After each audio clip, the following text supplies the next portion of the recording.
Приключения быка и лошади.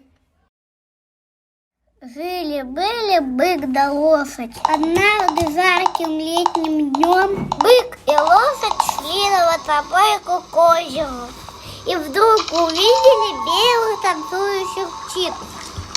А кто это там танцует? Как ты, бык, не знаешь? Это священные птицы якутского народа стерхи. Они такие красивые. Они даже записаны в Красную книгу. Бык, оказывается, ты не знаешь редких животных. Ну, я зато знаю зайцев. Ну, я забыл, где они живут. Зайцы живут в таежных лесах. Они питаются растениями и меняют свою шубу.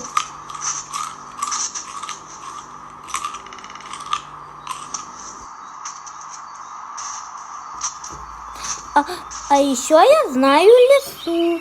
Они там так очень-очень мягкая шерсть. У лисы есть еще друг волк. Волк является санитаром леса. Я еще забыл про бурого медведя. Бык, а ты знаешь, что бурый медведь – директор леса? Летом у быка нос потеет, поэтому он хочет зиму. Ой, как мне жарко.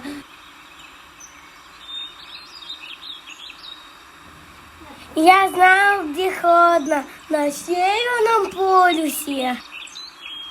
А там есть животные? Да, есть. А ты слышал про северных оленях? Они питаются лишайниками. Ягерью. Я понял. Ты знаешь своих родственников? О, я не помню. Это твой родственник овцы-бык. Они обитают на заповеднике. Остров Врангель. А там есть птицы? Там обитает белополярная сова. Они такие ловкие и бесшумные.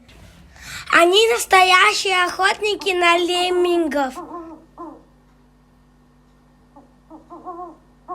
Вот и они узнали много животных, в которых живут в нашей Якутии. Я очень много узнал про животных. Спасибо тебе, мой друг лошадь. Обращайся, бык, если хочешь узнать новой информации. Любим тебя, наша родная Якутия.